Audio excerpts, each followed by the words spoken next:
What's up, everybody? I want to tell you about Anchor. If you haven't heard about Anchor by Spotify, it's one of the easiest ways to make a podcast with everything you need all in one place. Let me explain. Anchor has tools that allow you to record and edit your podcast right from your phone or computer. When hosting Anchor on Anchor, you can distribute your podcast on listening platforms like Spotify, Apple Podcasts, and more. It's everything you need to make a podcast in one place. And best of all, Anchor is totally free. So download Anchor, the app, or go to anchor.fm to get started. And I'm a veteran, so let's hear some more military cadences.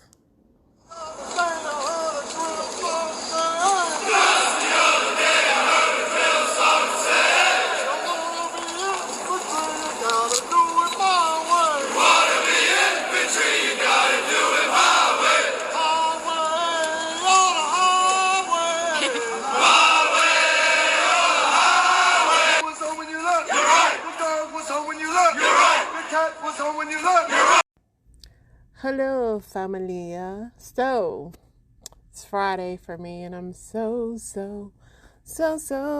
happy. Brittany Griner is free. She was freed. Who knows when she was really freed, but she was released. So I'm sure the deal had to have been done before this morning, but she was freed and swapped out with a Russian prisoner. Let me go over here and get the accuracy for that.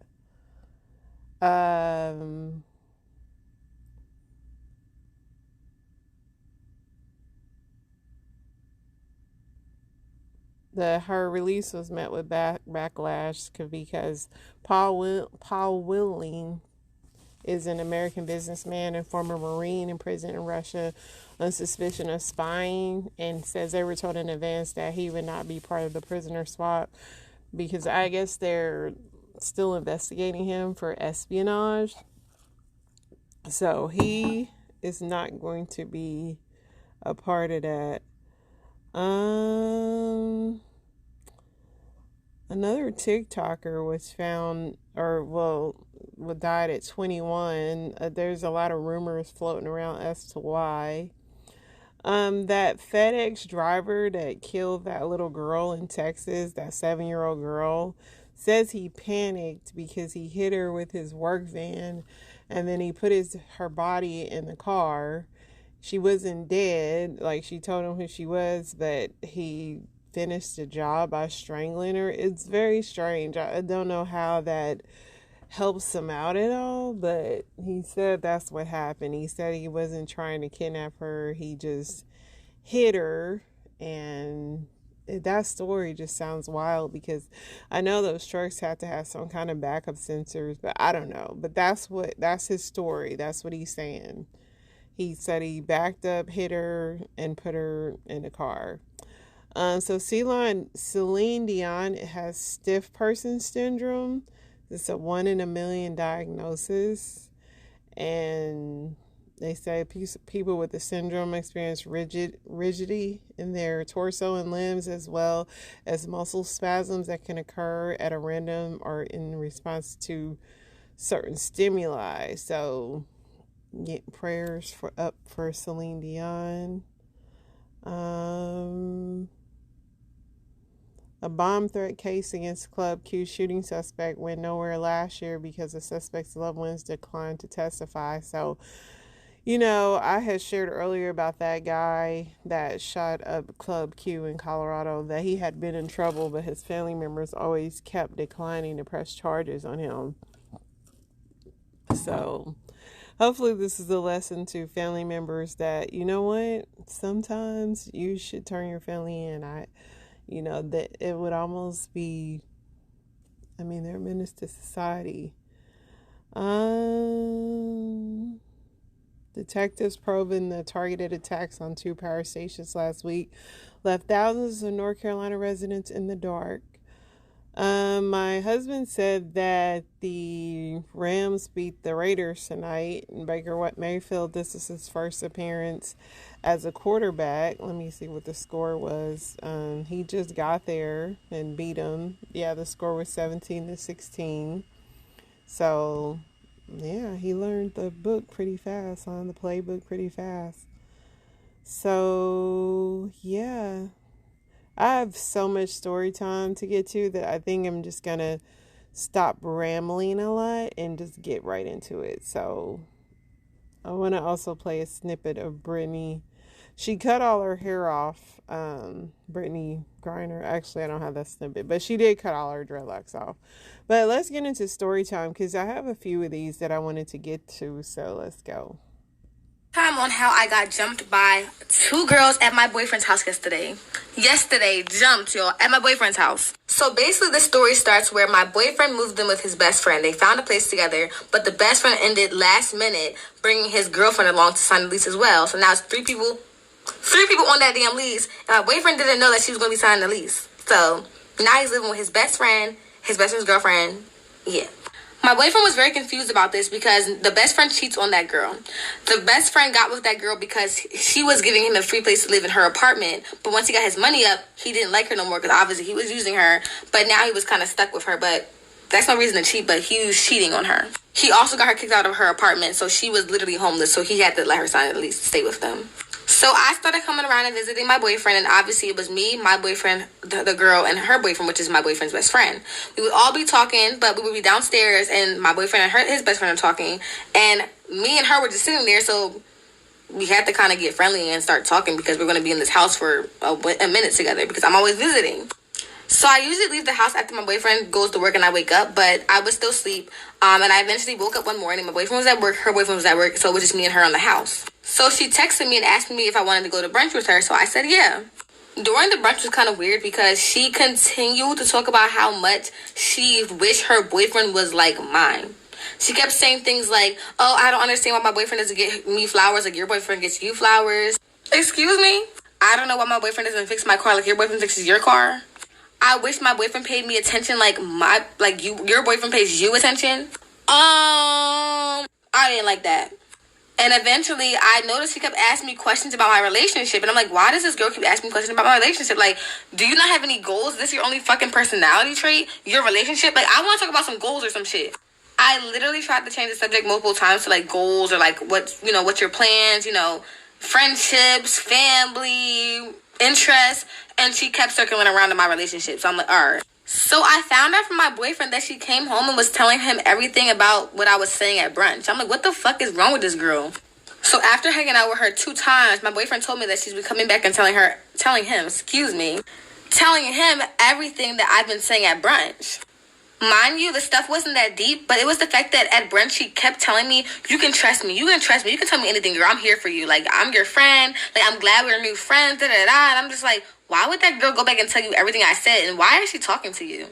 So I went up to her and I said, that's why your boyfriend's cheating on you with your best friend, keep your fucking mouth shut, because you got me messed up for real. Like, she was like, what? I don't like dishonesty, and I don't like unloyalty. Why would you do that? I'm gonna make a part 2. She's not getting a part 2. Pretty much they got into it and she got beat up. Why would you keep going to brunch with someone that is doing that? I don't know. But I don't know why a lot of these people do what they do. Let's go to the next one. It's official. Brittany Griner is free. Supposedly they traded her for some sketchy Russian. Yeah, he was a Russian arms dealer. Let's go to the next one. I actually removed my ass shots out of my butt. I removed 95% of it. And young girls do not young girls, because it's young and older, do not, whatever you do, don't get ass shots. Don't get ass shots, bro. I'm really against them. I all the way support you if you want to do alterations to your body, if you love your body, whatever the fuck, I'm all the way with it. But do not get ass shots. I would never fucking recommend them. Luckily, my ass shots, So it got cut off, but literally this is Cardi B. So she's saying that, like, she got her nose done. She said someone in the industry paid for that, but she was just saying that she's completely against butt shots. Like, she had to get hers removed. They're unhealthy, and she was saying that if you did get a BBL, that you should, because BBLs are super popular now, that she was saying that you need to really do a juice cleanse, like make sure your blood levels are good, like don't just go get operated on, and because BBL is a very dangerous surgery. Like, she's giving good advice. I mean, obviously her PSA, although she's gotten a BBL is not going to keep people from getting BBLs, but a lot of people don't take into account, like, that's a very major surgery, and her coming forward and saying, like, she had complications with her butt wasn't moving no more. Like, yeah, it's playing with fire, and she got hers at a young age. She's just now turning 30. So, yeah, man. Let's go to the next one. Pastor admits to having relations with deacon's wife. But Wayfair is more. Hold on. Judge Mr. Blake Mayor, is that the rules. way you talk to your pastor? You not my you pastor. talk to your friend that way. You're not a friend. Oh, you're not a friend. Let's get some order. Let's get some order. So, Pastor Hatton, Yes. you are agreeing and you are admitting that you had a sexual relationship with Mr. Mayhorn's wife. Yes, ma'am. He is suing you for alienation of affection. Whatever Why that should means. you? How can he sue me for something that I didn't do to him personally? Your Honor, He needs to sue his wife. It's called alienation of Well, affection. man, he needs to sue his He wife. I says didn't force her to have sex with me. Well, but you were a party to it. Go back to how you found out about this, Mr. Mayhorn. How did you figure all this out? I was working with the church secretary, Miss Betty Jones. She handed me an invoice showing that with my name on it. I do have it here for your records. I'd like to see it. Stop it. Miss Jones? Can you give me all your evidence that you brought to court, please? Thank you. Thank you. So this is the hotel bill? That's also my food delivery bill, because subsequently my wife left me. She told me she didn't want to be married with me anymore. So now I got to cook for myself. I got to clean my own house. So you don't know how to cook and clean? You know what? Your mama. All right, do you have any evidence for me, sir? Evidence in terms of what, ma'am? Evidence that you bring to court to prove your case. This is my word against. I already admitted that I had relations with his wife. That's exactly right. But you said a Jezebel spirit? I thought you might have brought in so something we can get to that. to prove that you were not intentional in this. Because if you intentionally came between him and his wife, that's the basis for alienation of affection. Well, And now your witness is standing. I'd like to hear from her, Mr. Mayhorn. State your name for the record, ma'am. Yes, my name is Betty Jones. Hello, Ms. Jones. What would you like to add to this? I would like to add that I have been the church secretary for over 25 years. Nothing comes to the church I will not see.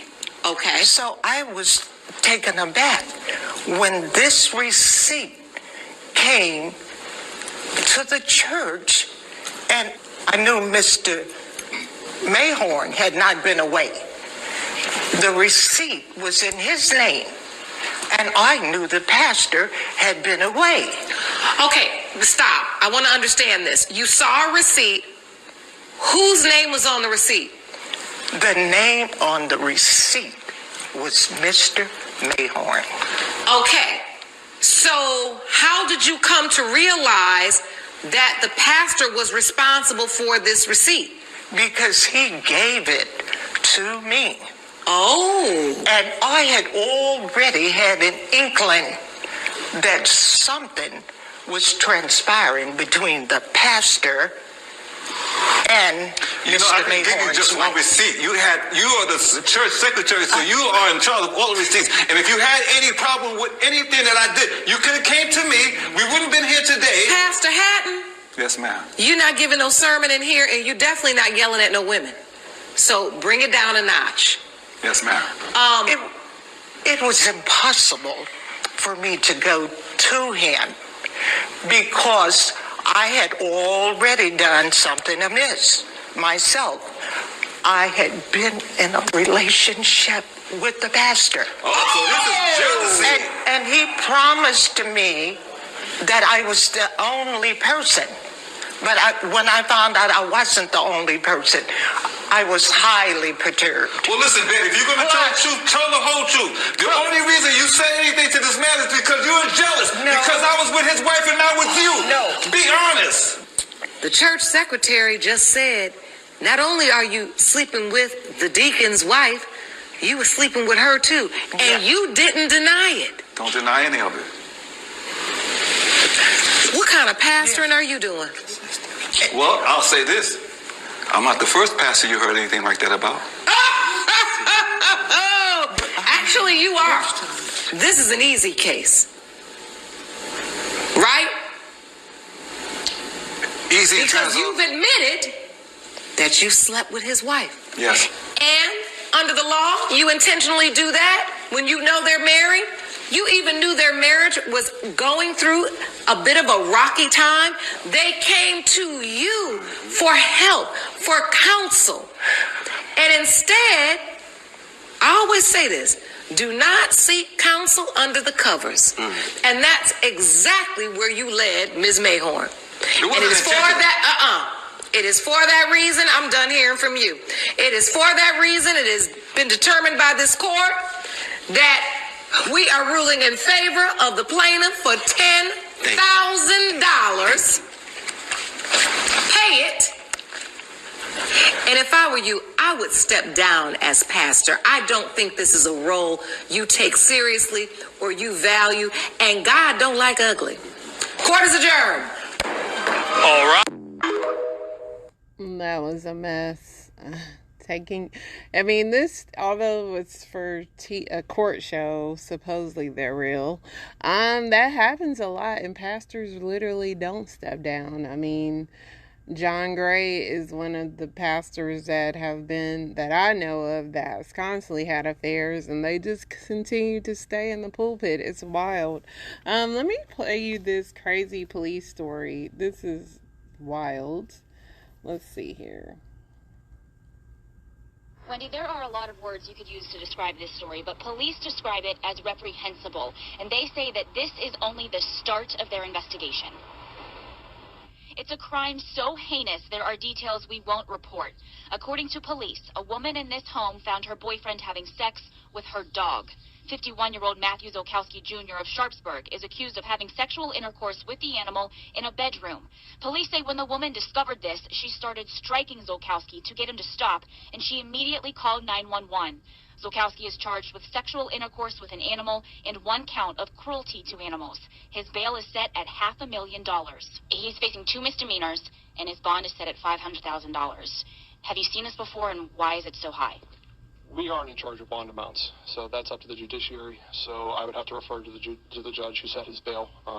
We're not in charge of that, so I can't comment on why his bond amount is one amount versus another. So I would have no comment on that. Imagine finding your boyfriend doing that. That is wild. That is a wild, wild story.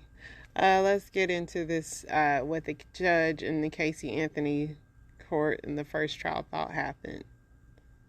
Speaking out on the death of her daughter, Kaylee, and she's placing the blame squarely on her father, George Anthony. And the 3-part docuseries, Casey Anthony, Where the Truth Lies, Casey tells her version of the events in her first on-camera sit-down interview. The 36-year-old became internationally famous in 2008 after the disappearance of her 2-year-old daughter, Kaylee. 6 months after the girl vanished, her remains were found in a wooded area near the family home. Casey was charged with her daughter's murder. However, during her 2011 trial, her legal team argued that Kaylee had drowned in the family pool. Casey was infamously acquitted acquitted of the murder charges in July of 2011, but she was convicted of 4 counts of providing false information to law enforcement and served prison time for those charges. During her sit-down interview, Casey drops several bombshells and elaborates on her allegations that she had been sexually abused by her father George and her brother Lee. Both men have vehemently denied those claims in court and have never been charged. Casey alleges that her father staged Kaylee's drowning in order to cover up that he may have been abusing his granddaughter. She recounts the night her daughter went missing. She says that she wasn't feeling great, so she wanted to lie down in bed beside Kaylee. She claims that she was awoken by George, who was asking her, "Where's Kaylee?" Casey recalls being confused because she says Kaylee would never leave her room without telling her. She goes on to claim that after she looked for her daughter in the house, she saw her father holding Kaylee, who appeared to be all wet. She alleges that her father then handed her Kaylee and told her that it was her fault. She also claims that he didn't resuscitate Kaylee or rush to call 911. She then alleges that George took Kaylee and then told her in a softened tone that it was going to be okay. Casey recalls that afterwards, she went on to stay with her then boyfriend, but she didn't tell anyone what had happened. She claims she wasn't under the impression that her daughter was dead. The new documentary, Casey Anthony, Where the Truth Lies, begins streaming November 29th on Peacock. So y'all watching this?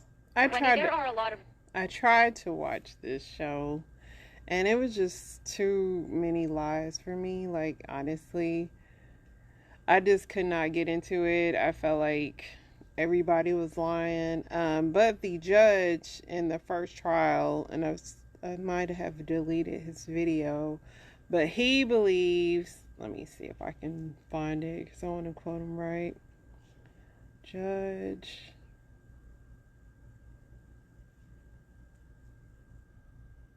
I know he was saying something about chloroform.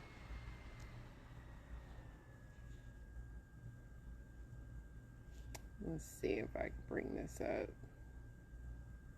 So, yeah, and this was on CNN.com. So, the judge said she probably killed her daughter by accident. He said Casey Anthony was more than likely the person who used too much chloroform that killed her 2-year-old daughter. The former judge who presided over the case told Headline News. Belvin Perry, a retired Florida judge who is now an attorney, told Headline News on the story that he thinks the death of Kaylee Anthony was the result of someone overdosing the child with chloroform, which is banned in the United States as an anesthetic. It's quite evident that whoever did this, and more than likely it may have been Casey, used too much chloroform, and he said, pointing to high levels of chemical in the trunk of the car. But he said he thinks the absence of evidence of abuse led to the conclusion that Casey's death in 2008 was purely accidental. In 2008, police in Oregon received a call that led to, yada, yada, yada.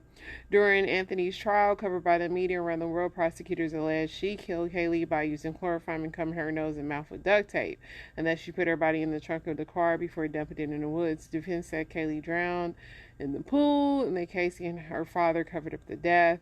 And then on July 5th, 2011, the jury found her not guilty of first-degree murder, child abuse, and all that. And 2 of the convictions were later overturned on appeal. The former judge said he found Anthony to have 2 different personas in court. One was for the 12 people deciding her fate. Casey, in the presence of the jury, was very calm, very easygoing, mild-mannered, and very sympathetic, appearing in person. When the jury wasn't in the room, she was very different. She was quite in charge, quite demanding, and quite manipulative, he said. Belvin did not fault the jury for its decisions. The jury did what the jury did, and there are various views as to how evidence could be perceived. Belvin said there was evidence for a first-degree murder conviction, but it depended on perspective. Looked at through the different lenses, he said the evidence also supported conviction for second-degree murder or for manslaughter. Of course, the jury said they didn't know that what happened. Headline News reached out to the attorneys, but didn't receive immediate response. So, I mean, and that's the thing about our judicial system, because the jury's only privy to so much. Like, it's not like, it's just wild. It's not like the judge can be like, she was not acting like this a minute ago, which I don't know why. That's why it's like sometimes when things are left to a jury, it's kind of like, I don't know. I mean, I wonder if those people even feel like they did or made the right choices, but I bet you they probably are second guessing themselves now, but you never know. I mean, they found her innocent, but you have a whole judge saying that he does not think she was. So I found this funny story about this man that says he had sex with Bigfoot. When I met Bigfoot, he had a heart on. He was chasing me and then he tripped, but he fell on me and he accidentally went inside me. I yelled so loud I sounded like an 80-year-old bull elephant in the rut. I do feel ashamed of myself sometimes. Sometimes I'm in the bush, birthday suit bent over, hoping something will trip inside me. I don't know why I thought that was funny, but it was kind of funny. Let's get into this lady who dropped 50 pounds of poop off at the police department. You're not going to end up on Snapped without telling me you're going to end up on Snapped. So this woman, this is from TMZ, doo-doo drop-off. Woman arrested allegedly delivered buckets of feces to the police department. A woman apparently wasn't taking any crap from a police department in Texas. She was allegedly dropping it off in buckets. 46-year-old Mindy Stevens, the wife of an assistant fire chief, is allegedly the stinky delivery woman in question. According to KAXN, she pulled up in front of Electra Police Department last month and made the drop-off. Cops say an officer went out to the front to investigate and found 3 to 5 gallon buckets weighing a total of 50 pounds filled with what appears to be feces. He also observed Stevens in a hazmat suit walking towards the SUV with a trailer attached. The officer reportedly asked her what she was doing, and she allegedly told the cop she was dropping off human buckets of SHIT and then drove off. A lieutenant reportedly reviewed the security footage and recognized Stevens' voice as a suspect. Police say they contacted city officials about the issue and said they'll call Stevens about picking the buckets up, but she allegedly refused, telling the officials it wasn't her problem. Stevens was then charged with illegal dumping, a Class B misdemeanor, as well as a violation of Texas Health Safety Code.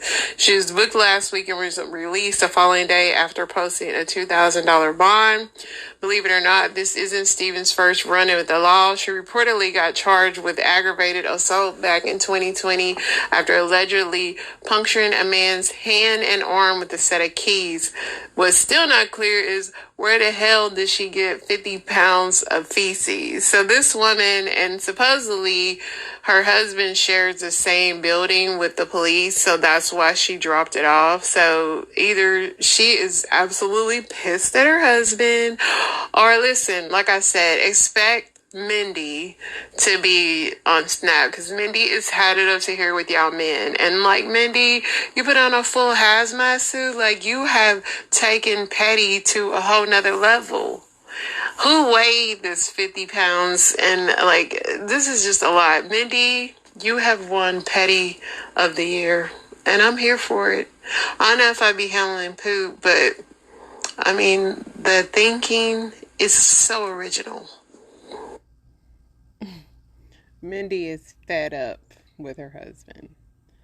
Just the fact that she owns a hazmat suit.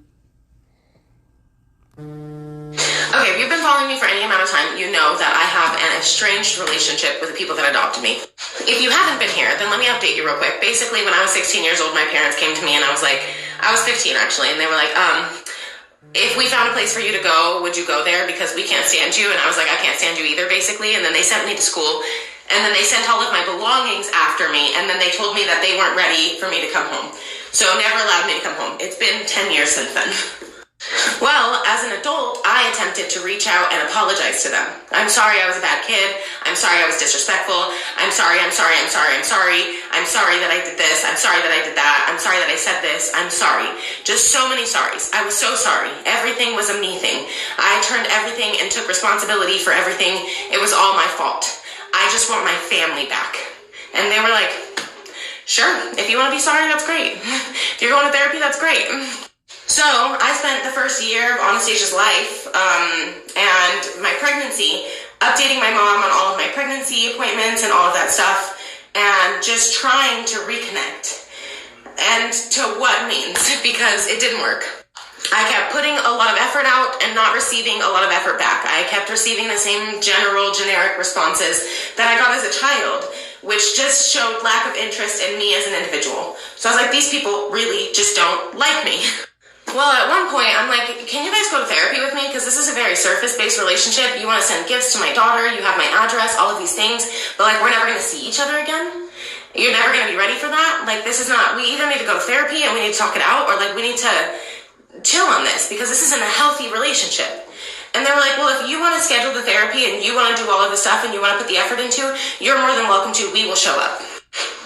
But my mom said that, and she said it in a very ask your father type of way. We will show up if he's okay with it. And he's not the one in charge. She's the one in charge. So it wasn't a him thing anyways. Well, the last time I spoke to my father was at the beginning of my pregnancy. I told him, I said, I just need a dad. I just need a dad. I just feel like I'm losing my mind all over the place. I'm trying to put pieces of life that I don't have to put together. And I'm trying to make sense of it all, and nothing makes sense, and I'm struggling. And we had a whole long conversation. The conversation itself wasn't bad, but at the end of the conversation, he said something that triggered me and sent me into an understanding of what it is. And that thing was, if it makes you feel any better, when I talk to people about my grandchildren, I always include your daughter.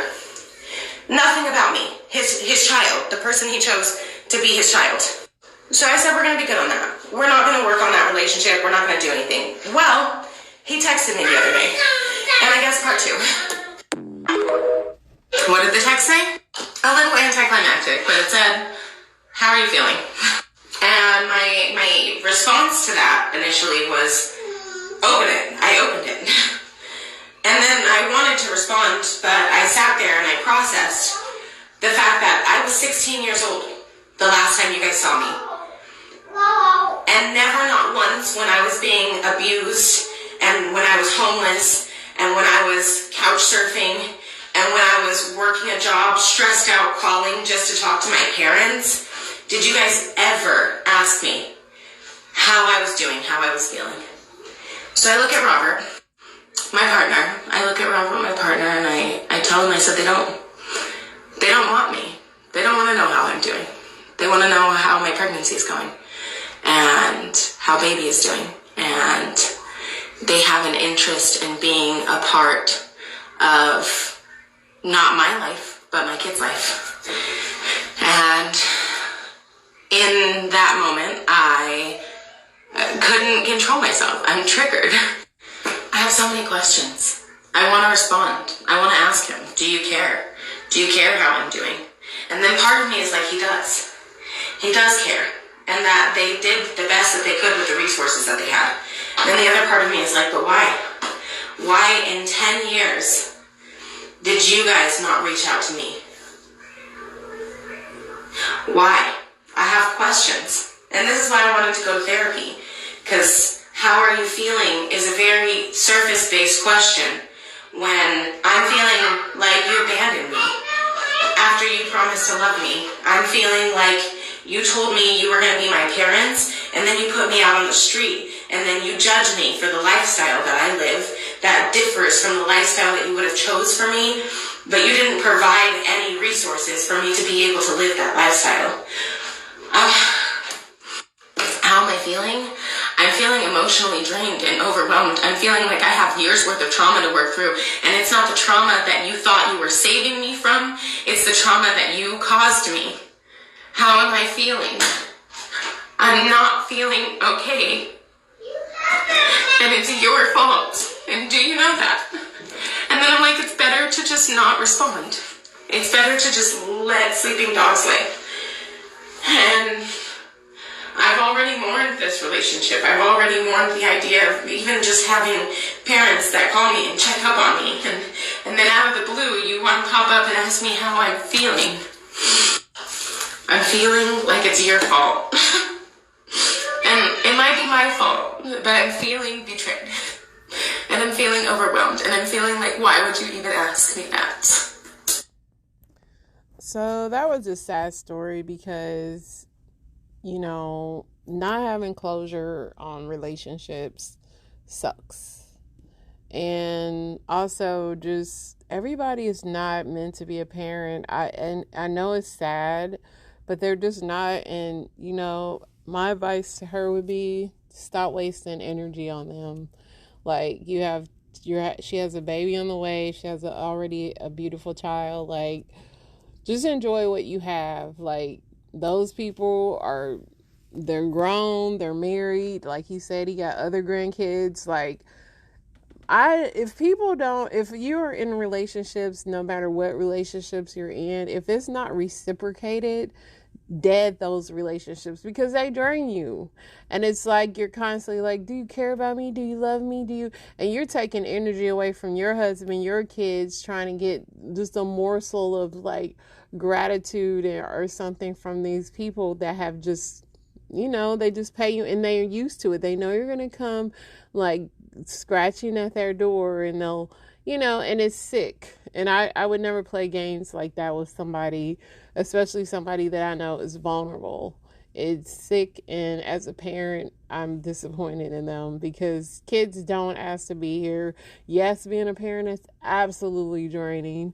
I try to give parents grace because I know that it is hard to be a parent, but on the same token, your kids did not ask to be here. So you have to scrounge up your energy and encourage them. And, I know it sucks sometimes because you can't even encourage yourself, but that's why everybody don't need to be a parent. Because I'll tell you, when you become a parent, you're always somebody's cheerleaders. And even when you ain't even your own cheerleader, you have to. A good, decent parent will encourage and cheer on their children, even when you don't feel like it. You'll laugh at their jokes. You'll hear about their day, even when you don't feel like it, because you might be the only person they talk to. And I know we live in such selfish world where, and everybody's, some people are lost. And if you have just a little bit more wisdom, spread it, share it, spread the love, share the love.